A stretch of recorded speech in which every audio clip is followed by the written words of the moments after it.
അല്ലാഹുവിന്റെ ഖുർആൻ പറഞ്ഞു തന്ന ഒന്നാമത്തെ താക്കീത് ഏതെന്നറിയുമോ? അല്ലാഹുവിന്റെ ഖുർആൻ പറഞ്ഞു തന്ന ഒന്നാമത്തെ താക്കീത് ഏതാ? അല്ലാഹുവിന്റെ റസൂൽ പറയുകയാ, ഇന്നല്ലാഹ ലാ യഗ്ഫിറു അയ്യുശ്റക ബിഹി വയഗ്ഫിറു മാ ദൂന ദാലിക ലിമൻ യശാ. അല്ലാഹുവിന്റെ പരിശുദ്ധമായ ഖുർആൻ ഒന്നാമതായി പറഞ്ഞു തരുന്ന താക്കീത് ഏതെന്നറിയുമോ? എന്റെ പ്രിയമുള്ളവര്, നിങ്ങൾ അല്ലാഹുവിനെ പങ്കു ചേർക്കല്ലേ. നിങ്ങൾ ശിർക്ക് ചെയ്യാൻ പാടില്ല. നിങ്ങൾ അല്ലാഹുവിനോട് പങ്കു ചേർക്കാൻ പാടില്ല.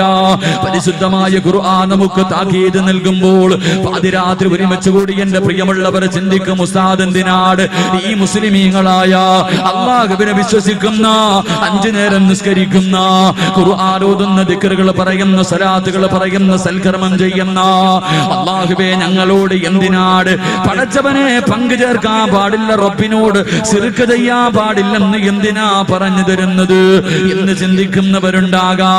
എന്റെ പ്രിയമുള്ളവരെ, ഏതാ ഉസ്താദന്മാരിപ്പുണ്ടല്ലോ. എല്ലാ ഉസ്താദന്മാരും ഇൽമു പഠിക്കാൻ തുടങ്ങുമ്പോൾ എന്റെ പ്രിയമുള്ളവരെ പഠിക്കുന്ന ഒരു ഹദീസ് ഉണ്ട്. ഹദീസിന്റെ കിതാബുകൾ ബുഖാരിയും മുസ്ലിമും എന്റെ പ്രിയമുള്ളവരെ മിസ്കാത്തുമെല്ലാം പഠിക്കാൻ തുടങ്ങുമ്പോ ഒന്നാമതായി പഠിക്കുന്ന ഒരു ഹദീസ് ഉണ്ട്. ശദീദു ബയാദി സിയാബ്. ഒന്നാമതായി പഠിക്കുന്ന ഹദീസ് ഏതെന്നറിയുവോ? അല്ലാഹുവിന്റെ പ്രവാചകനും തന്റെ അനുചരന്മാരും ഇരിക്കുമ്പോ ഒരു മനുഷ്യൻ നടന്നു വരികയാണ്. വെള്ള വസ്ത്രങ്ങൾ ധരിച്ചിട്ട് അല്ലാഹുവിന്റെ പ്രവാചകന്റെ മുന്നിലേക്ക് കടന്നു വരികയാണ്. ആ മനുഷ്യനെ ഇന്ന് വരെ ഒരാളും കണ്ടിട്ടില്ല. ആ മനുഷ്യൻ ആ നാട്ടുകാരനല്ല, യാത്രക്കാരന്റെ ഒരു അടയാളവുമില്ല. ഈ മനുഷ്യൻ അല്ലാഹുവിന്റെ പ്രവാചകന്റെ മുന്നിലേക്ക് കടന്നു വന്നിട്ട് തന്റെ കാലിന്റെ മുട്ടുകൾ അല്ലാഹുവിന്റെ റസൂലിന്റെ കാലിന്റെ മുട്ടിനോട് ചേർത്ത് വെക്കുകയാണ്.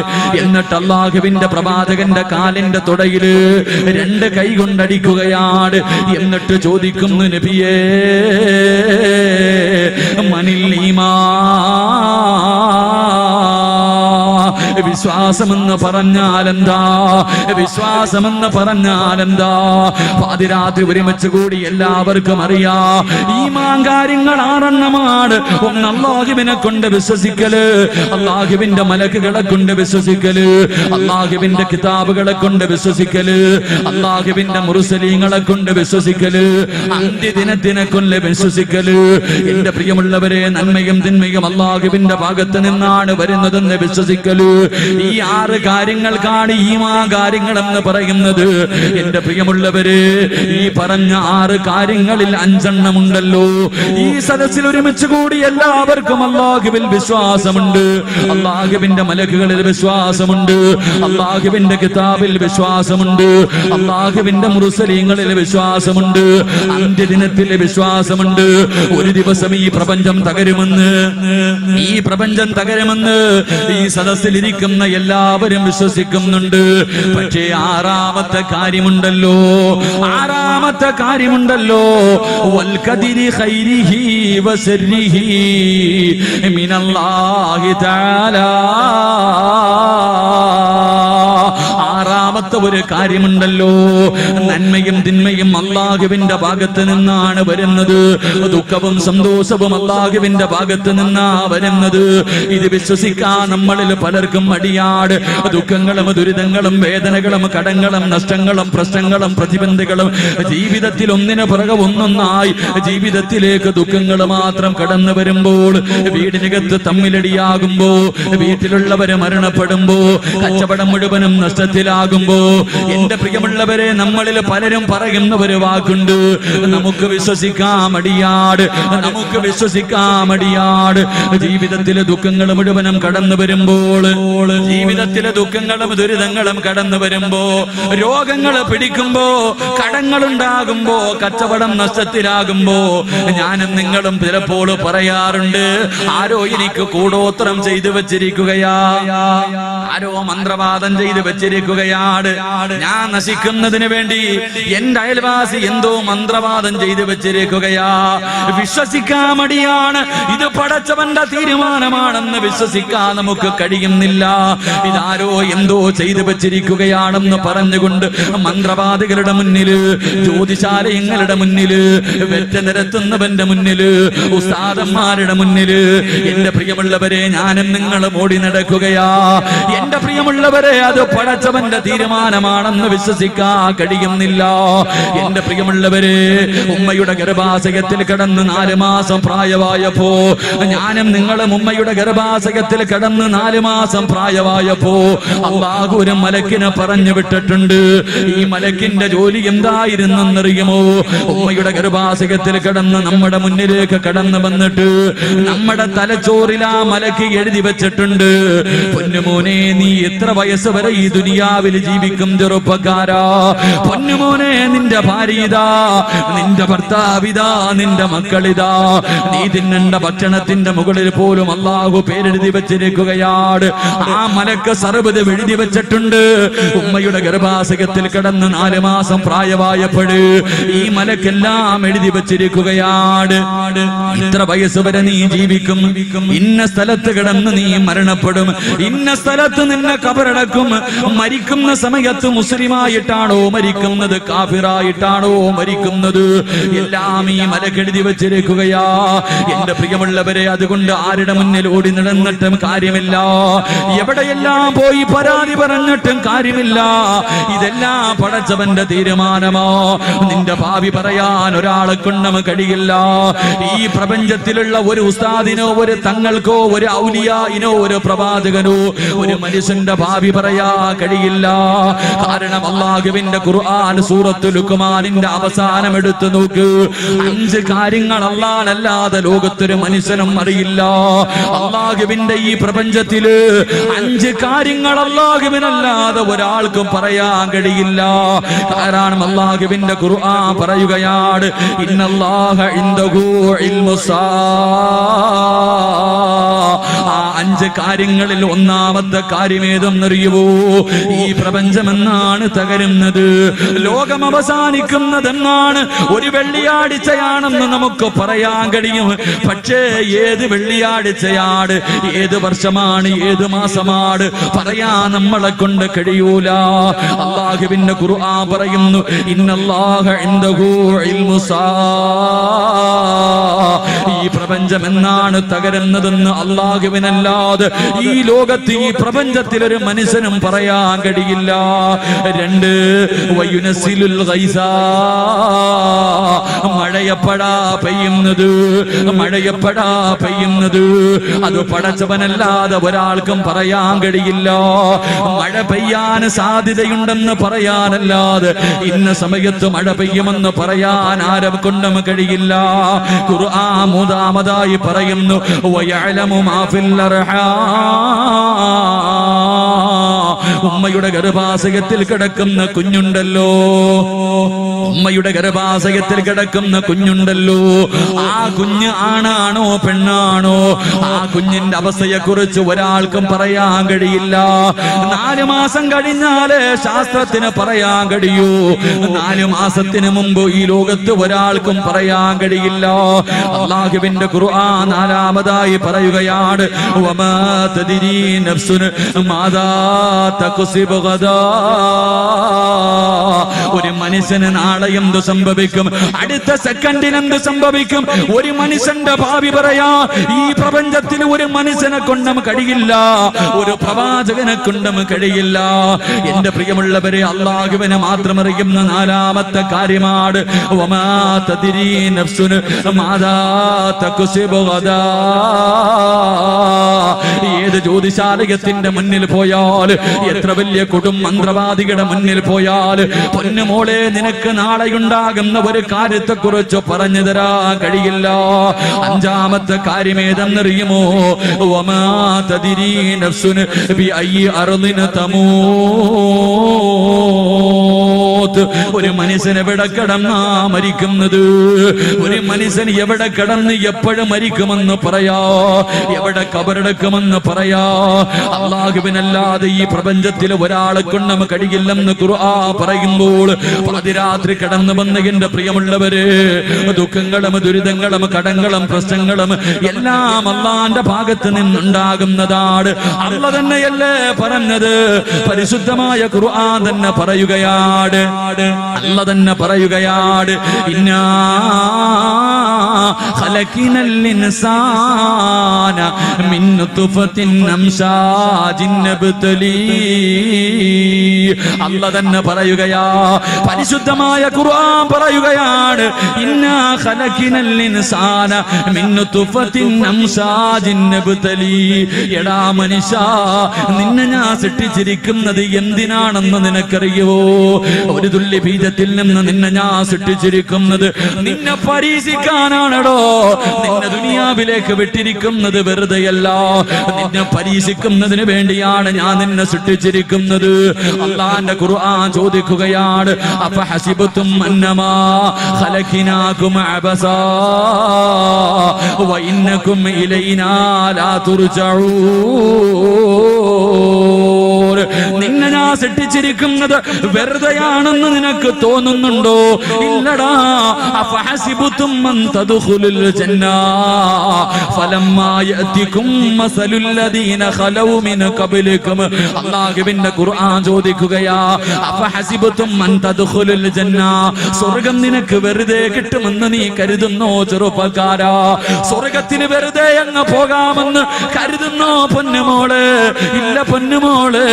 അല്ലാഹുവിന്റെ ഖുർആൻ പറയുകയാണ്, അഫഹസിബതും അൻ തദ്ഖുലുൽ ജന്ന വലമ്മാ യഅതികും മസലുൽ ലദീന ഖലൗ മിൻ ഖബ്ലികും. നിന്റെ മുൻഗാമികൾ അനുഭവിച്ച ദുഃഖങ്ങളും ദുരിതങ്ങളും വേദനകളും പ്രശ്നങ്ങളും പ്രതിസന്ധികളും പ്രതിബന്ധങ്ങളും എല്ലാം അനുഭവിക്കാതെ നിനക്ക് സ്വർഗ്ഗത്തിൽ പോകാൻ കഴിയില്ല. എല്ലാം അനുഭവിക്കേണ്ടി വരും. നിന്റെ മുൻഗാമികൾ അനുഭവിച്ച ദുഃഖങ്ങൾ മുഴുവനും നിനക്ക് നേരിടേണ്ടി വരും.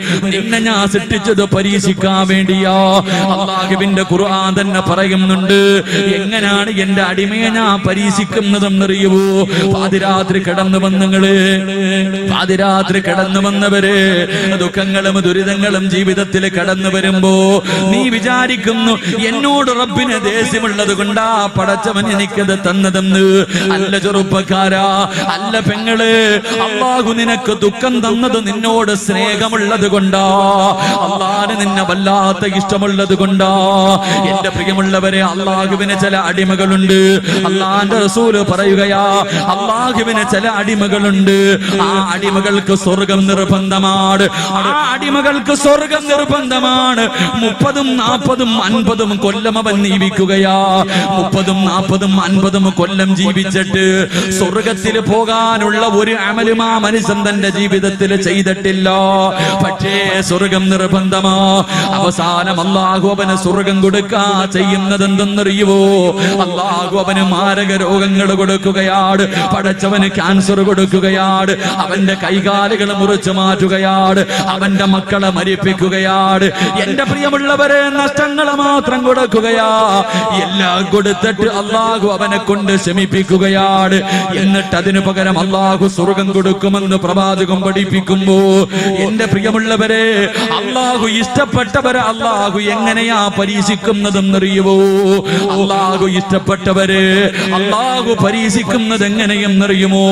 അതും ഖുർആൻ തന്നെ പറഞ്ഞു തരുന്നുണ്ട്. അതും അല്ലാഹു തന്നെ പറഞ്ഞു തരുന്നുണ്ട്. അല്ലാഹു ഇഷ്ടപ്പെട്ടവർക്ക് അല്ലാഹു കൊടുക്കുന്ന പരീക്ഷണം എന്തെന്നറിയുമോ? അല്ലാഹു ഇഷ്ടപ്പെട്ടവർക്ക് അല്ലാഹു കൊടുക്കുന്ന പരീക്ഷണം എന്തെന്നറിയുമോ? വലനബ്ലുവന്നകും ബിശൈഇൻ മിനൽ ഖൗഫി വൽജൂഇ വനക്സിൻ മിനൽ അംവാലി വൽ അൻഫുസി വസമറാ വബശിരി സാബിരീൻ. അള്ളയാ പറയുന്നത്. അള്ള ഇഷ്ടപ്പെട്ടവർക്ക് അള്ളാഹു കൊടുക്കുന്ന പരീക്ഷണം എന്തെന്നറിയുമോ? പാതിരാത്രി ഒരുമിച്ച് കൂടിയവര് അള്ള ഇഷ്ടപ്പെട്ടവർക്ക് അള്ളാഹു കൊടുക്കുന്ന പരീക്ഷണങ്ങൾ വലനബലുവന്നകും ബിശൈഇൻ മിനൽ ഖൗഫ്. അള്ളാഹു ഭയം കൊടുക്കുകയാ, അള്ളാഹു വിശപ്പ് കൊടുക്കുകയാ, അള്ളാഹു കഷ്ടപ്പെടുത്തുകയാ, അവന്റെ സമ്പത്തുകൾ നഷ്ടപ്പെടുത്തുകയാ, അവന്റെ കച്ചവടങ്ങൾ നഷ്ടപ്പെടുത്തുകയാ, അവന് മാരക രോഗങ്ങൾ കൊടുക്കുകയാണ്. സ്വന്തം മക്കളുടെ മയ്യത്ത് വാപ്പയെ കൊണ്ട് കുളിപ്പിക്കും, ആ വാപ്പയെ കൊണ്ട് തന്നെ പൊന്നുമക്കളുടെ മയ്യത്ത് കബറടപ്പിക്കും. എന്നിട്ട് അല്ലാഹു പരീക്ഷിക്കുമെന്ന് ഖുർആൻ പരിചയപ്പെടുത്തുമ്പോൾ എന്റെ പ്രിയമുള്ളവരെ, അല്ലാഹുവിന്റെ റസൂൽ പറയുകയാണ്, ഇന്ന അസദ്ദന്നാസി ബലാഗാ അൽ അംബിയാ. അല്ലാഹുവിന്റെ പ്രവാചകന് പറഞ്ഞു തരികയാ, ഈ പ്രപഞ്ചത്തിൽ അല്ലാഹു ഏറ്റവും കൂടുതൽ പരീക്ഷിച്ചത്, അല്ലാഹു ഈ പ്രപഞ്ചത്തിൽ ഏറ്റവും കൂടുതൽ പരീക്ഷിച്ചത് ആരെയെന്നറിയുവോ? അത് അല്ലാഹുവിന്റെ പ്രവാചകന്മാരെ ആയിരുന്നു. 1,24,000 പരം വരുന്ന പ്രവാചകന്മാരുണ്ടല്ലോ. അല്ലാഹു ഈ പ്രവാചകന്മാരെയാണ് ഏറ്റവും കൂടുതൽ വേദനിപ്പിച്ചത്. ഈ പ്രവാചകന്മാരിൽ ഏറ്റവും കൂടുതൽ കരഞ്ഞതാരെന്നറിയുവോ? അല്ലാഹു ഏറ്റവും കൂടുതൽ പരീക്ഷണം കൊടുത്തത് ആരെയെന്നറിയുവോ? ആദം നബി മുതൽ അഷ്റഫുൽ ഖൽഖായ തങ്ങൾ വരെയുള്ള ഈ പ്രവാചകന്മാരിൽ ഏറ്റവും കൂടുതൽ കണ്ണീര് കുടിച്ച പ്രവാചകൻ ഏതെന്നറിയുവോ? അത് മഹാനായ അഷ്റഫുൽ ഖൽഖ് നബി മുഹമ്മദ് മുസ്തഫ സല്ലല്ലാഹു അലൈഹി വസല്ലമ തങ്ങളായിരുന്നു. ഈ പ്രപഞ്ചം തന്നെ സൃഷ്ടിക്കാൻ കാരണക്കാരനായ അഷ്റഫുൽ ഖൽഖാണ് ജീവിതത്തിൽ ഏറ്റവും കൂടുതൽ ദുഃഖിച്ചത്, ഏറ്റവും കൂടുതൽ കരഞ്ഞത്, ഏറ്റവും കൂടുതൽ പട്ടിണി കിടന്നത്. എന്റെ പ്രിയമുള്ളവരെ, പാതിരാത്രി ഒരുമിച്ച് കൂടിയവരോട് അല്ലാഹുവിന് നിന്നോട് വെറുപ്പുള്ളത് കൊണ്ടല്ല, അല്ലാഹുവിന് നിന്നോട് വെറുപ്പുള്ളത് കൊണ്ടല്ല. അല്ലാഹു നിനക്ക് ദുഃഖം തരുന്നത്, രോഗം തരുന്നത്, കടം തരുന്നത്, കച്ചവടം നഷ്ടത്തിലാക്കുന്നത്, നിനക്ക് പ്രയാസങ്ങൾ തരുന്നത് അല്ലാഹുവിന് നിന്നെ വല്ലാത്ത ഇഷ്ടമുള്ളത് കൊണ്ടാ. എന്റെ പ്രിയമുള്ളവരെ, റസൂലുള്ളാഹിയാണ് ലോകത്തിലെ ഏറ്റവും കൂടുതൽ വേദനിച്ചത്. എന്തുകൊണ്ടെന്നറിയുമോ? റസൂലുള്ളാഹിനെ ഇഷ്ടമില്ലാത്തത് കൊണ്ടല്ല. എന്റെ പ്രിയമുള്ളവരെ, പരിശുദ്ധമായ ഖുർആൻ എടുത്ത് നോക്ക്, 114 സൂറത്തുകളൊന്ന് കണ്ണോടിച്ച് നോക്ക്. എല്ലാ പ്രവാചകന്മാരുടെയും പേര് ഖുർആനിൽ പറഞ്ഞിട്ടുണ്ട്. ആദം നബിയുടെ പേര് പറഞ്ഞിട്ടുണ്ട്, ഇബ്രാഹിം നബിയുടെ പേര് പറഞ്ഞിട്ടുണ്ട്, നൂഹ് നബിയുടെ പേര് പറഞ്ഞിട്ടുണ്ട്, യഹ്യാ നബിയുടെ പേര് പറഞ്ഞിട്ടുണ്ട്, യാക്കൂബ് നബിയുടെ പേര് പറഞ്ഞിട്ടുണ്ട്, സുലൈമാൻ നബിയുടെ പേര് പറഞ്ഞിട്ടുണ്ട്, ഈസാ നബിയുടെ പേര് പറഞ്ഞിട്ടുണ്ട്. അല്ലാഹുവിന്റെ ഖുർആൻ എടുത്തു നോക്ക്. ഈ പറഞ്ഞ പ്രവാചകന്മാരുടെ പേര് പറയുന്ന ആയത്തൊന്ന് ഓതി നോക്കണം. എന്റെ പ്രിയമുള്ളവരെ, എല്ലാ ആയത്തിലും അല്ലാഹു പേരാണ് വിളിച്ചത്. യാ ആദം എന്നാണ് വിളിച്ചത്, നൂഹേ എന്നാണ് വിളിച്ചത്, ഇബ്രാഹിം എന്നാണ് വിളിച്ചത്, യാ യഹ്യാ ഖുദിൽ കിതാബ്, യഹ്യാ നബിയുടെ പേരാണ് വിളിച്ചത്. പക്ഷേ അഷ്റഫുൽ ഖൽഖായ തങ്ങളുണ്ടല്ലോ, അല്ലാഹുവിന്റെ പ്രവാചകന്റെ പേര് യാ മുഹമ്മദ് എന്ന് ഖുർആനിൽ ഒരു സ്ഥലത്ത് പോലും അല്ലാഹു വിളിച്ചിട്ടില്ല. കാരണം അത്രയ്ക്ക് ഇഷ്ടമായിരുന്നു പടച്ചവര്.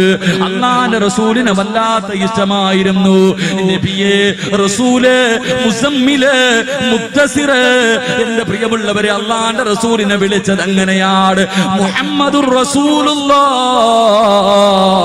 മുഹമ്മദുർ റസൂലുള്ളാഹ്.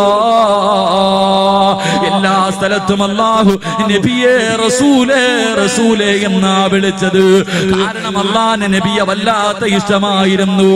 ആ നബിയാണ് ലോകത്തിൽ ഏറ്റവും കൂടുതൽ കണ്ണീര് കുടിച്ചതെന്ന് എന്റെ പ്രിയമുള്ളവരെ ചരിത്രം പറഞ്ഞു തരുമ്പോൾ അല്ലാഹുവിന്റെ റസൂലിന് അല്ലാഹു കൊടുത്ത ഒന്നാമത്തെ പരീക്ഷമേതെന്നറിയുമോ? വലനബലുവന്നകും ബിശൈഇൻ മിനൽ ഖൗഫ്. അല്ലാഹു ഇഷ്ടപ്പെട്ടവർക്ക് കൊടുക്കുന്ന ഒന്നാമത്തെ പരീക്ഷണം ഭയമാണ്. എന്റെ പ്രിയമുള്ളവരെ, ഭയപ്പെടുത്തുകയാ. എന്റെ റസൂലുള്ളാഹിയുണ്ടല്ലോ, അല്ലാഹുവിന്റെ പ്രവാചകനല്ലേ ലോകത്ത് ഏറ്റവും കൂടുതൽ പേടിച്ചിരുന്നത്. അല്ലാഹുവിന്റെ റസൂലിന്റെ ചരിത്രം എടുത്തു നോക്ക്. 13 വർഷത്തില് 13 വർഷം 23 വർഷക്കാലം അല്ലാഹുവിന്റെ റസൂല് മുസ്ലിമായതിനു ശേഷം, നുബുവത്ത് കിട്ടിയതിനു ശേഷം 23 വർഷക്കാലം അല്ലാഹുവിന്റെ റസൂല് ജീവിച്ചല്ലോ. പക്ഷേ ആ 23 വർഷത്തിൽ 13 വർഷക്കാലം ഒരു ദിവസം പോലും അല്ലാഹുവിന്റെ റസൂൽ സമാധാനമായി ഉറങ്ങിയിട്ടില്ല. പേടിച്ചാ കഴിഞ്ഞത്. മക്കക്കാരെ വല്ലാത്ത പേടിയായിരുന്നു, ശത്രുക്കളെ വല്ലാത്ത പേടിയായിരുന്നു. കാരണം എന്റെ പ്രിയമുള്ളവര്, മുസ്ലിമായതിന്റെ പേരിൽ അത്രയ്ക്കും ഉപദ്രവങ്ങളും പീഡനങ്ങളുമായിരുന്നല്ലോ. മഹാനായ പ്രവാചകൻ സല്ലല്ലാഹു അലൈഹി വസല്ലമ തങ്ങൾ മരുഭൂമിയിലൂടെ നടന്നു പോകുമ്പോ മഹാനായ സയ്യിദുനാ ബിലാൽ റളിയല്ലാഹു തആല അൻഹു മുസ്ലിമായതിന്റെ പേരിൽ പടച്ചവനെ ഉടുതുണി ഉരിഞ്ഞിട്ട് മരുഭൂമിയിൽ മലർത്തി കിടത്തിയിട്ട് കരിമ്പാറയെടുത്ത് തന്റെ നെഞ്ചത്ത് വെച്ചിട്ട് ചാട്ടവാറുകൾ കൊണ്ട് മുസ്ലിമായതിന്റെ പേരിൽ ശത്രുക്കൾ അല്ലാഹുവിന്റെ റസൂലിന്റെ മുന്നിലിട്ട് അതാ ബിലാൽ തങ്ങളെ ഉപദ്രവിക്കുകയാണ്. എന്റെ പ്രിയമുള്ളവരെ, വിശന്നിട്ട് വെള്ളം ദാഹിച്ചിട്ട് വെള്ളത്തിന് വേണ്ടി യാചിക്കുമ്പോ ഒട്ടകത്തിന്റെ മൂത്രമെടുത്തിട്ട് വായിലേക്ക് ഒഴിച്ചു കൊടുക്കുകയാ. ഒട്ടകത്തിന്റെ മൂത്രമെടുത്തിട്ട് വായിലൊടിച്ചു കൊടുക്കുകയാണ്. റബ്ബേ, ബിലാൽ തങ്ങൾ പറയുന്നുണ്ട്, വിശപ്പ് സഹിക്കുമ്പോ എനിക്ക് വിശപ്പവര് ഭക്ഷണം തരാതെ അവസാനം ഒട്ടകത്തിന് കൊടുക്കുന്ന ഭക്ഷണം പോലും ഞാൻ എടുത്ത് കടിച്ചിട്ടുണ്ട്. എന്റെ പ്രിയമുള്ളവരെ, വല്ലാത്ത പീഡനമാണ്. ഈ പീഡനം അനുഭവിക്കുമ്പോഴും ബിലാൽ തങ്ങൾ അല്ലാഹുവിന്റെ റസൂലിനോട് ചോദിക്കുന്നു, യാ റസൂലല്ലാഹ്, എന്നെ ഒന്ന് രക്ഷിക്കുമോ നബിയേ, എന്നെ ഒന്ന് രക്ഷിക്കുമോ നബിയേ. അല്ലാഹുവിന്റെ റസൂൽ മിണ്ടാതെ നടന്നു പോവുകയാ. എന്റെ പ്രിയമുള്ളവരെ, ചരിത്രമെടുത്ത് നോക്കൂ. എന്തിന് അല്ലാഹുവിന്റെ റസൂലുണ്ടല്ലോ, സഹാബത്തിന്റെ കാര്യം പറയണ്ടല്ലോ. മഹാനായ അസ്റഫുൽ ഖൽഖായ തങ്ങളുണ്ടല്ലോ. മക്കയിൽ നിന്ന് മദീനയിലേക്ക് ഹിജ്റ പോകുന്ന സമയത്ത് അല്ലാഹുവിന്റെ റസൂലിന്റെ വീട് മുഴുവനും ശത്രുക്കൾ ആയുധം പിടിച്ചുകൊണ്ട് വളഞ്ഞിരിക്കുകയാ. അല്ലാഹുവിന്റെ റസൂൽ വീടിനകത്ത് കിടക്കുകയാണ്. ശത്രുക്കൾ മുഴുവനും തന്റെ വീട് വളഞ്ഞിട്ടിരിക്കുന്ന സമയത്ത് അല്ലാഹുവിന്റെ പ്രവാചകന് കടന്ന സ്ഥലത്ത് മഹാനായ അലി ഇബ്നു അബീ താലിബ് റളിയല്ലാഹു തആല അൻഹു അല്ലാഹുവിന്റെ റസൂലിന്റെ വിരിപ്പിൽ പിടിച്ച് കിടത്തിയിട്ട് ഖുർആനിലെ സൂറത്ത് യാസീനിലെ ഒരു ആയത്ത് ഓതിയിട്ട് ഒരു പിടി മണ്ണെടുത്ത് വീട് വളഞ്ഞിരിക്കുന്ന ശത്രുക്കളുടെ മുന്നിലിട്ട് അല്ലാഹുവിന്റെ റസൂൽ ഇറങ്ങി പോവുകയാ. അല്ലാഹുവേ, നടന്നു പോകുമ്പോ മഹാനായ സയ്യിദുനാ അബൂബക്കർ സിദ്ദീഖ് റളിയല്ലാഹു തആല അൻഹു അല്ലാഹുവിന്റെ റസൂലിനോട് പറയുന്നു, യാ റസൂലല്ലാഹ്, എന്റെ തോളിലേക്ക് കേറി നബിയേ, എന്റെ തോളിലേക്ക് കേറി നബിയേ. ഈ മരുഭൂമിയിലൂടെ നടന്നു പോയാൽ ശത്രുക്കള് നമ്മുടെ കാൽപാടുകൾ പിന്തുടർന്നു വന്ന് നമ്മളെ പിടിക്കും നബിയേ, എന്റെ തോളിൽ കേറി നബിയേ. അല്ലാഹുവിന്റെ പ്രവാചകനെ തോളിലെടുത്ത് വെച്ചിട്ട് ചരിത്രം പറയുന്നു, അബൂബക്കർ സിദ്ദീഖ് തങ്ങള് അല്ലാഹുവിന്റെ റസൂലിനെ ചുമലിലെടുത്ത് വെച്ചിട്ട് നടന്നത് എങ്ങനെയെന്നറിയുമോ? നമ്മൾ നടക്കുന്നത് പോലെയല്ല. ഒരു കാലിങ്ങനെ വെക്കും, രണ്ടാമത്തെ കാല് വിപരീതം വെക്കും. ഒരു കാലിങ്ങനെ വെക്കും, രണ്ടാമത്തെ കാല് വിപരീതം വെക്കും. ഇതുപോലെ റസൂലുള്ളാഹിന്റെ തോളിൽ വെച്ചിട്ട് നടന്നു പോവുകയാ. കുറച്ചങ്ങ് മുന്നോട്ട് നടന്നു കഴിയുമ്പോ റസൂലുള്ളാഹിന്റെ തോളിൽ വെച്ചിട്ട് തിരിച്ച് നടക്കുകയാണ്. കാരണം കാൽപാദം മായ്ച്ചു കളയുകയാ, കാലിന്റെ അടയാളങ്ങൾ മായ്ച്ചു കളയുകയോ. ഇതുപോലെ അല്ലാഹുവിന്റെ പ്രവാചകനെ കൊണ്ടുപോയി സൗറ ഗുഹയ്ക്കകത്ത് 3 ദിവസത്തോളം അല്ലാഹുവിന്റെ റസൂല് വിശപ്പ് സഹിച്ചിട്ട് അതിനകത്ത് പട്ടിണി കിടന്ന് ചരിത്രം പഠിപ്പിക്കുമ്പോ പാതിരാത്രി കടന്നു വന്നവര് അല്ലാഹു ഇഷ്ടപ്പെട്ടവർക്ക് അല്ലാഹു കൊടുക്കുന്ന ഒന്നാമത്തെ പരീക്ഷണം പേടിയാ, ഭയം കൊടുത്ത് പരീക്ഷിക്കുകയോ. അത് നിന്നെ ഇഷ്ടമില്ലാത്തത് കൊണ്ടല്ല. നമ്മൾ ആരെയാ പേടിക്കേണ്ടത്? നമ്മളൊക്കെ മുസ്ലിമീങ്ങളാണല്ലോ, അന്ത്യദിനത്തിലെ വിശ്വസിക്കുന്നവരാണല്ലോ. നമ്മൾ ആരെയാ പേടിക്കേണ്ടത്? നമ്മുടെ രാജ്യം ആര് ഭരിക്കട്ടെ, ശത്രുക്കളെ മുഴുവനും ഒറ്റക്കെട്ടായിട്ട് നമുക്കെതിരെ തിരിയട്ടെ. നമ്മൾ ആരെയാ പേടിക്കേണ്ടത്? നമ്മൾ മരണവും കാത്തിരിക്കുന്നവരല്ലേ. ബാങ്കും വിളിച്ചു ഇഖാമത്തും കൊടുത്തു കളഞ്ഞു, ഇനി ഇമാമ് കേറി നിൽക്കുന്ന സമയമല്ലേ. എന്റെ പ്രിയമുള്ളവരെ, കോതമംഗലത്തിലേക്ക് പോകാൻ, ചെറുവട്ടൂരിലേക്ക് പോകാ, ബസ് ബസ്സും കാത്ത് റോഡിൽ നിൽക്കുന്ന ഞാനും നിങ്ങളും ആരെ ഭയപ്പെടാനോ? എന്റെ പ്രിയമുള്ളവരെ, നമ്മൾ ഒരുത്തരെയും പേടിക്കാൻ പാടില്ല. നമ്മളൊക്കെ മുസ്ലിമീങ്ങളാണ്. ആരൊക്കെ നമുക്ക് എതിരെ തിരിഞ്ഞാലും നമുക്കൊന്നുമില്ല. നമ്മൾ ദജ്ജാലിനെ കാത്തിരിക്കുന്നവരാ. അസ്റായീൽ എപ്പോഴാണ് വരുന്നത്? ആ വരുന്ന സമയത്ത് നടുറോഡിൽ കിടന്ന് വെട്ടുകൊണ്ട് ചത്തുപോയാൽ എന്റെ പ്രിയമുള്ളവരെ, ശരീരം മുഴുവനും വെട്ടി നുറുക്കിയിട്ട് റോഡിൽ കിടന്ന് മരിച്ചാൽ ആ മരിക്കുന്ന സമയത്ത് ലാ ഇലാഹ ഇല്ലല്ലാഹ് എന്ന് പറഞ്ഞുകൊണ്ട് മരിക്കാൻ കാത്തിരിക്കുന്ന മുസ്ലിമീങ്ങളല്ലേ നമ്മൾ. ആരെയാ ഭയപ്പെടുന്നത്? എന്റെ പ്രിയമുള്ളവര്, ഒരു യഥാർത്ഥ വിശ്വാസിയുടെ കാലിന്റെ അടിയിൽ 5 നേരം നിസ്കരിച്ച് പടച്ചവനെ പേടിച്ച് ജീവിക്കുന്ന ഈ ചെറുവട്ടൂരിലെ ഒരു പാവപ്പെട്ടവന്റെ കാലിന്റെ അടിയിൽ ഒരു പിടി മണ്ണിന് ആറ്റം ബോംബിനെക്കാൾ പവറുള്ളതാക്കാൻ കഴിവുള്ള റബ്ബല്ലേ നമ്മുടെ കൂടെ.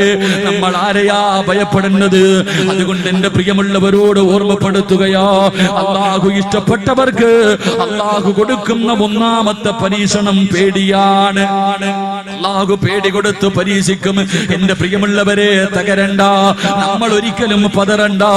അല്ലാഹുവിന്റെ റസൂലാണ് ജീവിതത്തിൽ ഏറ്റവും കൂടുതൽ പേടിച്ച് ജീവിച്ചത്. ഖുർആൻ രണ്ടാമതായി പറയുന്നു, അല്ലാഹു ഇഷ്ടപ്പെട്ടവർക്ക് പടച്ചവൻ കൊടുക്കുന്ന രണ്ടാമത്തെ പരീക്ഷണം ഏതെന്നറിയുവോ? വിശപ്പ് കൊടുത്ത് പരീക്ഷിക്കുകയാ. എന്റെ പ്രിയമുള്ളവരെ, ലോകത്ത് ഏറ്റവും കൂടുതൽ പട്ടിണി കിടന്നതാരാ? അല്ലാഹുവേ, ഈ പ്രപഞ്ചത്തിൽ ഏറ്റവും കൂടുതൽ പട്ടിണി കിടന്നതാരെന്നറിയുവോ? അത് മഹാനായ അഷ്റഫുൽ ഖൽഖ് നബി മുഹമ്മദ് മുസ്തഫ സല്ലല്ലാഹു അലൈഹി വസല്ലമ തങ്ങളായിരുന്നല്ലോ. അല്ലാഹുവേ, ശൈബ് അബീ താലിബ് അല്ലാഹുവിന്റെ റസൂലും തന്റെ കുടുംബക്കാർ, തന്റെ സ്വഹാബത്തും അല്ലാഹുവേ 2 മലഞ്ചരിവിനിടയിൽ കിടന്നത് 1 കൊല്ലമല്ല, 2 കൊല്ലമല്ല, 3 വർഷമാണ്. 3 വർഷക്കാലമല്ലേ പട്ടിണി കിടന്നത്. വിശപ്പ് സഹിക്കാൻ കഴിയാതെ പച്ചിലർ പറിച്ചു തിന്നുകയാണ്. വൃക്ഷത്തിന്റെ ഇലകൾ പറിച്ച് തിന്നിട്ട് ആട് കാസിക്കുന്നത് പോലെ കാസിക്കുകയാ. എന്റെ പ്രിയമുള്ളവര്, നമ്മുടെ വീട്ടിൽ വളർത്തുന്ന ആടുണ്ടല്ലോ, ആ ആട് കാസിക്കുന്നത് പോലെ റസൂലുള്ളാഹിയും തന്റെ സ്വഹാബത്തും ഇല പറിച്ച് തിന്നിട്ട്, വിശപ്പ് സഹിക്കാൻ കഴിയാതെ ഇല പറിച്ച് തിന്നിട്ട് അല്ലാഹുവിന്റെ റസൂലും സഹാബത്തും ആട് കാസിക്കുന്നത് പോലെ കാസിക്കുകയാ. സഹാബത്ത് പറയുന്നുണ്ട്, വിശപ്പ് സഹിക്കാൻ കഴിയാതെ റബ്ബേ, ഇലയുടെ മുകളിലൂടെ നടന്നു പോകുന്ന പുഴുക്കളെ പോലും ഞങ്ങൾ കണ്ണടച്ചിട്ട് പിടിച്ച് തിന്നിട്ടുണ്ട്. എന്റെ പ്രിയമുള്ളവരെ, വല്ലാത്ത പട്ടിണിയായിരുന്നല്ലോ. മഹാനായ റസൂലുള്ളാഹി തങ്ങളുണ്ടല്ലോ, തന്റെ അനുചരന്മാര് മുഴുവനും വയറ്റത്ത് 1 കല്ല് വെച്ച് കെട്ടിയിട്ട് നടക്കുമ്പോ റസൂലുള്ളാഹി 2 കല്ലല്ലേ കെട്ടിവെച്ചിട്ട് നടന്നത്. ഇതൊക്കെ വളർന്നു വരുന്ന യുവതലമുറയോട് പറഞ്ഞു കൊടുത്താ നമ്മുടെ മക്കള് ചോദിക്കും, ഉസ്താദേ, വിശപ്പ് മാറാൻ കല്ല് കെട്ടിയാ മതിയോ? വയറ്റത്ത് കല്ല് കെട്ടിയിട്ട് നടന്നാ വിശപ്പ് മാറുവോ? നമ്മുടെ മക്കൾ ഇങ്ങനെ ചോദിക്കുന്നവരോ. ഇതൊക്കെ വിശ്വസിക്കാൻ മടിയാ. എന്റെ പ്രിയമുള്ള പെങ്ങളെ, ഒരു ദിവസം അല്ലാഹുവിന്റെ റസൂല് വിശന്ന് വലഞ്ഞുകൊണ്ട് വീട്ടിലേക്ക് കയറി വരികയാണ്. ആയിഷ ബീവിയുടെ വീട്ടിലേക്ക് കടന്നു വന്നിട്ട് അല്ലാഹുവിന്റെ റസൂല് ചോദിക്കുന്നു, ആയിഷ, വിശക്കുന്നു ആയിഷ, എനിക്ക് വല്ലതും ഒന്ന് തിന്നാൻ തരുമോ ആയിഷ? വിശക്കുന്നു വയറോടെ വീട്ടിൽ കയറി വന്ന ഭർത്താവ് ഭക്ഷണം ചോദിക്കുമ്പോ ആയിഷ ബീവി റളിയല്ലാഹു തആല നിന്ന് കരയുകയാണ്. അല്ലാഹുവിന്റെ റസൂലിന് കൊടുക്കാ പച്ചവെള്ളം പോലും വീടിനകത്തില്ല. അല്ലാഹുവിന്റെ റസൂലിന് കൊടുക്കാ പച്ചവെള്ളം പോലും വീടിനകത്തില്ല. ആയിഷ ബീവി റളിയല്ലാഹു തആല കരയുമ്പോ അല്ലാഹുവിന്റെ റസൂല് കരയുന്ന ഭാര്യയെ കെട്ടിപ്പിടിച്ചിട്ട് അവിടുന്ന് പറയുന്നു, ആയിഷ, കരയല്ലേ ആയിഷ, കരയല്ലേ ആയിഷ, ഭക്ഷണമില്ലെങ്കിൽ കുഴപ്പമില്ല ആയിഷ, ഇന്ന് ഞാൻ സുന്നത്ത് നോമ്പ് പിടിച്ചുകൊള്ളാം ആയിഷ. എന്റെ പ്രിയമുള്ളവരെ, റസൂലുള്ളാഹിന്റെ ജീവിത ചരിത്രം എടുത്ത് വായിച്ചു നോക്ക്. വഫാത്താകുന്നതിന്റെ തലേ ദിവസമുണ്ടല്ലോ, റസൂലുള്ളാഹി തങ്ങൾ വഫാത്താകുന്നതിന്റെ, എന്റെ പ്രിയമുള്ളവരെ, റബീഉൽ അവ്വൽ 11-ാം തീയതി ഉണ്ടല്ലോ, അല്ലാഹുവിന്റെ റസൂലിന്റെ വീടിനകത്ത് വിളക്ക് കത്തിക്കുന്നില്ല. വൈകുന്നേര സമയമായി വിളക്ക് കത്തിക്കുന്നില്ല. അല്ലാഹുവിന്റെ റസൂൽ രോഗം പിടിച്ച് കിടക്കുകയാണ്. അല്ലാഹുവിന്റെ റസൂൽ രോഗം പിടിച്ച് കിടക്കുകയാണ്. അല്ലാഹുവിന്റെ റസൂൽ ചോദിക്കുന്നു, ആയിഷ, എന്തേ ആയിഷ വിളക്ക് കത്തിക്കാത്തത്? എന്തേ ആയിഷ വിളക്ക് കത്തിക്കാത്തത്? അല്ലാഹുവിന്റെ റസൂൽ ചോദിക്കുമ്പോ ആയിഷ ബീവി മിണ്ടാതെ മാറി നിൽക്കുകയാ. കാരണം വിളക്കിൽ ഒഴിക്കാനുള്ള എണ്ണ വീടിനകത്തില്ല. അല്ലാഹുവിന്റെ റസൂലിന്റെ വീടിന്റെ അവസ്ഥ എന്തെന്നറിയുവോ? എന്റെ പ്രിയമുള്ളവരെ, വഫാത്താകുന്നതിന്റെ തലേ ദിവസം, എന്റെ മുസ്ലിമല്ല, അല്ലാഹുവേ പടച്ചവരെ, അധികാരം കയ്യിൽ കിട്ടിയിരുന്ന സമയമാണല്ലോ. അല്ലാഹുവിന്റെ റസൂലിന്റെ വീടിനകത്ത് വിളക്കി ഒഴിക്കാനുള്ള എണ്ണയില്ല. എണ്ണയില്ലെന്ന് പ്രവാചകനോട് പറഞ്ഞ അല്ലാഹുവിന്റെ റസൂലിന്റെ മനസ്സ് വേദനിക്കുമെന്ന് കരുതിയിട്ട് ആയിഷ ബീബി മിണ്ടാതെ മാറി നിൽക്കുകയാ.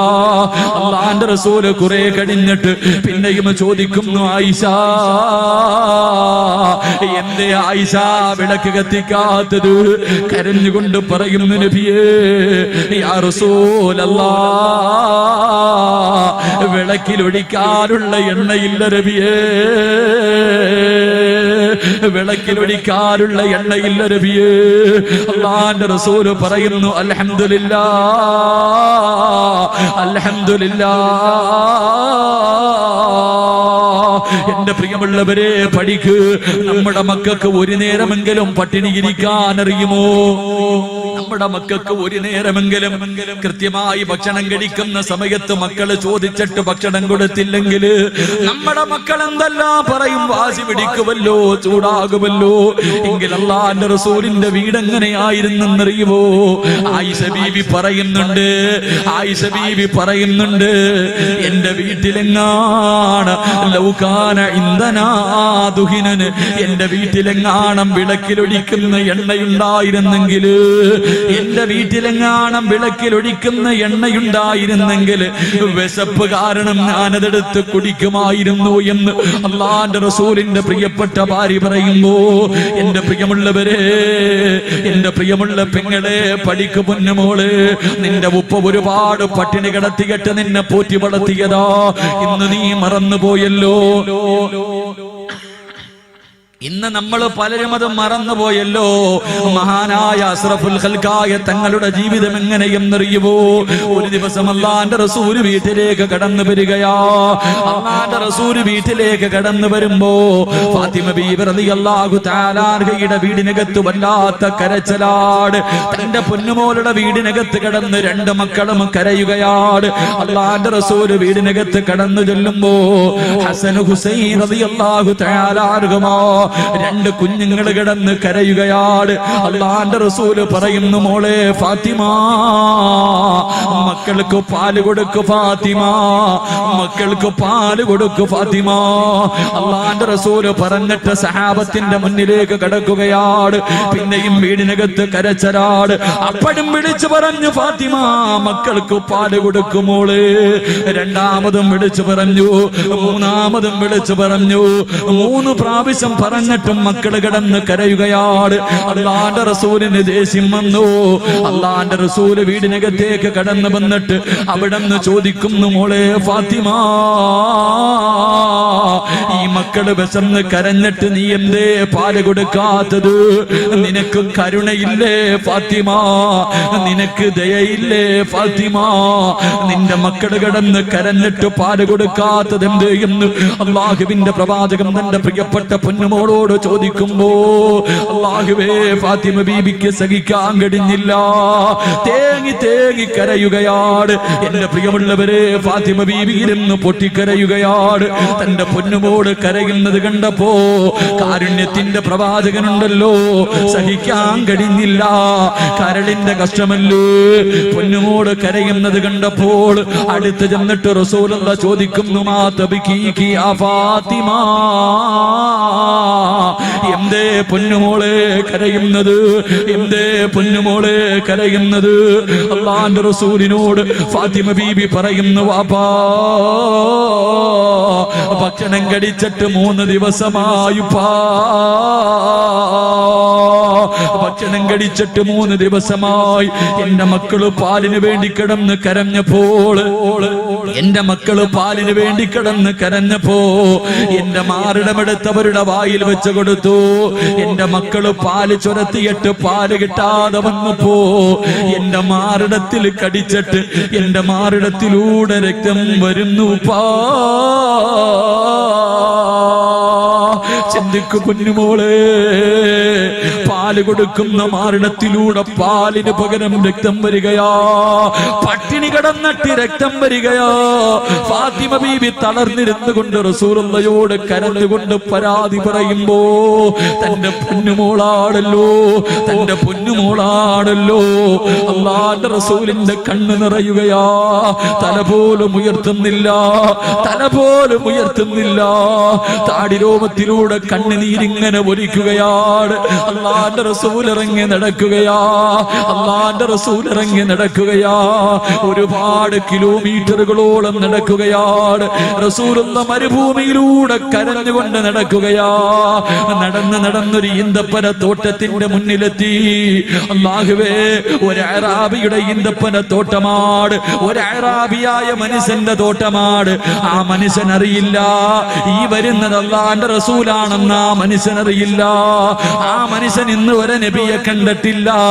അല്ലാഹുവിന്റെ റസൂൽ ഈന്തപ്പന തോട്ടത്തിലേക്ക് കടന്നു ചെന്നിട്ട് ആ അറാബിയോട് ചോദിക്കുന്നു, മനുഷ്യ, എനിക്ക് എന്തെങ്കിലും ഒരു ജോലി തരുവോ? ആരാ ചോദിക്കുന്നത്? ഈ പ്രപഞ്ചം തന്നെ സൃഷ്ടിക്കാൻ കാരണക്കാരനായ മദീനയുടെ രാജകുമാരനുണ്ടല്ലോ. നമ്മുടെ പ്രവാചകൻ ചെന്നിട്ട് ചോദിക്കുന്നു, എനിക്ക് എന്തെങ്കിലും ഒരു ജോലി തരുവോ? യഹൂദി പറയുകയാ, ഒരു തൊട്ടി വെള്ളം കോരിയിട്ട് ഈ കാണുന്ന മരങ്ങൾ നനച്ചാ ഒരു തൊട്ടി വെള്ളത്തിന് പകരം 3 കാരക്ക ഞാൻ കൂലി തരാ. അല്ലാഹുവിന്റെ റസൂലിന് ജോലി കിട്ടിയ സന്തോഷത്തോട് പ്രവാചകനെ തൊട്ടിയം കയറമെടുത്തുകൊണ്ട് കിണറ്റിന്റെ ചുവട്ടിൽ ചെന്നിട്ട് വെള്ളം കോരുകയാ. ഒരു തൊട്ടി വെള്ളം കോരിയിട്ട് എല്ലാ മരത്തിന്റെ ചുവട്ടിൽ കൊണ്ടുവന്നൊഴിക്കുകയാണ്. രണ്ടാമതും വെള്ളം കോരി, മൂന്നാമതും വെള്ളം കോരി. സുബ്ഹാനല്ലാഹ്, നാലാമത് വെള്ളം കോരാ.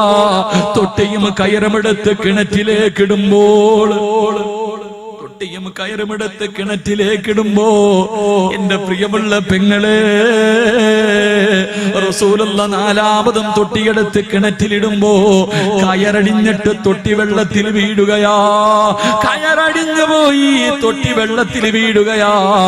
യഹൂദി കടന്നു വന്നിട്ട് അല്ലാഹുവിന്റെ റസൂലിന്റെ മുഖത്തടിക്കുകയാ. കിണറ്റില് തൊട്ടിയിട്ടതിന്റെ ദേശത്തില് അല്ലാഹുവിന്റെ റസൂലിന്റെ മുഖത്താനടിക്കുകയാണ്. അല്ലാഹുവിന്റെ റസൂലൊന്നും മിണ്ടിയില്ല, പ്രവാചകനൊന്നും മിണ്ടിയില്ല. കിണറ്റിനകത്ത് വീണ തൊട്ടിയെടുക്കുകയാ. റസൂലുള്ള കിണറ്റിനകത്ത് വീണ തൊട്ടിയെടുത്തു. എന്നിട്ട് അറാബിയുടെ കയ്യിൽ കൊണ്ട് കൊടുത്തിട്ട് ചോദിക്കുന്നു, മനുഷ്യ, 3 തൊട്ടി വെള്ളം ഞാൻ കോരിയല്ലോ, എന്റെ കൂലിയൊന്നു തരുവോ? അല്ലാഹുവിന്റെ റസൂല് ദേഷ്യപ്പെട്ടില്ല. അല്ലാഹുവിന്റെ റസൂല് ചോദിച്ച്, എന്റെ കൂലിയൊന്നു തരുവോ? 9 കാരക്കയെടുത്ത് യഹൂദി അല്ലാഹുവിന്റെ റസൂലിന്റെ കയ്യിൽ വെച്ചു കൊടുത്തു. റസൂലുള്ളാഹിന്റെ പുഞ്ചിരിയാണ്. അല്ലാഹുവേ, അടിച്ച മനുഷ്യന്റെ മുഖത്ത് നോക്കിയിട്ട് റസൂലുള്ള ചിരിക്കുകയാണ്. അതാ 9 കാരക്കയും കയ്യിൽ വെച്ചുകൊണ്ട് റസൂലുള്ള ഓടുകയാ. ഈന്തപ്പന തോട്ടത്തിൽ നിന്ന് ഇറങ്ങി ഓടുകയാണ്. ഓടി തന്റെ പൊന്നുമോള് ഫാത്തിമ ബീവിയുടെ വീടിനകത്തേക്ക് ഓടിച്ചെന്നിട്ട് വിശന്ന് തളർന്നു കിടക്കുന്ന 2 മക്കളെ എടുത്ത് മടിയിൽ വെച്ചിട്ട് അല്ലാഹുവിന്റെ റസൂല് കാരക്കയെടുത്ത് മക്കളുടെ വായിൽ വെച്ച് കൊടുക്കുകയാ. അല്ലാഹുവേ, ആ മക്കള് വളരെ ആഗ്രഹത്തോടെ അത് തിന്നുകൊണ്ടിരിക്കുകയാണ്. തന്റെ മാറിടത്തിലൂടെ പട്ടിണി ഇരുന്നിട്ട് പാലിന് പകരം രക്തമൊലിപ്പിച്ചുകൊണ്ട് വീടിനകത്തിരുന്ന് കരഞ്ഞ പൊന്നുമോള് ഫാത്തിമ. അല്ലാഹുവിന്റെ റസൂൽ അടുത്ത് വിളിച്ചിട്ട് ഈത്തപ്പഴമെടുത്ത് തന്റെ കയ്യിൽ കൊടുക്കുമ്പോ ഫാത്തിമ ബീവി നോക്കുമ്പോ റസൂലുള്ളാഹിന്റെ മുഖം ചുമന്ന് കിടക്കുകയാ. പ്രവാചകൻ പ്രവാചകന്റെ മുഖം ചുമന്ന് കിടക്കുകയാ. അള്ളാന്റെ റസൂല് തന്റെ പൊന്നുമോള് കാണാതിരിക്കാൻ ഇങ്ങനെ മറച്ചു പിടിക്കുകയാ. ഫാത്തിമ ബീവി ഉപ്പാന്റെ മുഖം ചുമന്ന് കിടക്കുമ്പോ അവിടുന്ന് ചോദിച്ചു, വാപ്പാ ഉപ്പാനെ ആരാടിച്ചത്? കൈയുടെ പാടുണ്ടല്ലോ, കൈയുടെ വിരലുകൾക്കിലെ പാടല്ലാന്റെ റസൂലിന്റെ മുഖത്ത് കിടക്കുകയാ. ഫാത്തിമ ചോദിച്ചു, ഉപ്പാരാ ഉപ്പാനെ തല്ലിയത്? ഫാത്തിമ ബീബി കരഞ്ഞുകൊണ്ട് ചോദിക്കുമ്പോ റസൂലുള്ള നടന്ന സംഭവം പറയുകയാ. അള്ളാന്റെ റസൂലിന്റെ പൊന്നുമോള് വീടിനകത്തിരുന്ന് കരയുമ്പോ വാപ്പ തന്റെ പൊന്നുമോളെ ചേർത്ത് പിടിച്ചിട്ട് പറയുന്നു, ഫാത്തിമ നമ്മുടെ മക്കളുടെ മുഖത്തേക്കൊന്ന് നോക്ക് ഫാത്തിമ, നിന്റെ മക്കളുടെ മുഖത്തേക്കൊന്ന് നോക്ക് ഫാത്തിമ.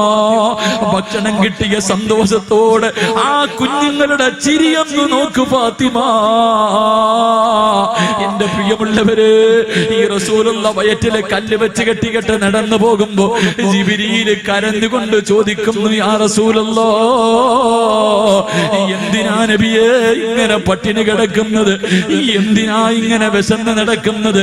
വയറ്റില് കല്ല് വെച്ച് കെട്ടിക്കെട്ട് നടക്കുന്നത് കാണാൻ കഴിയുന്നില്ല നബിയേ, ഒന്ന് അനുവാദം തരുവോ?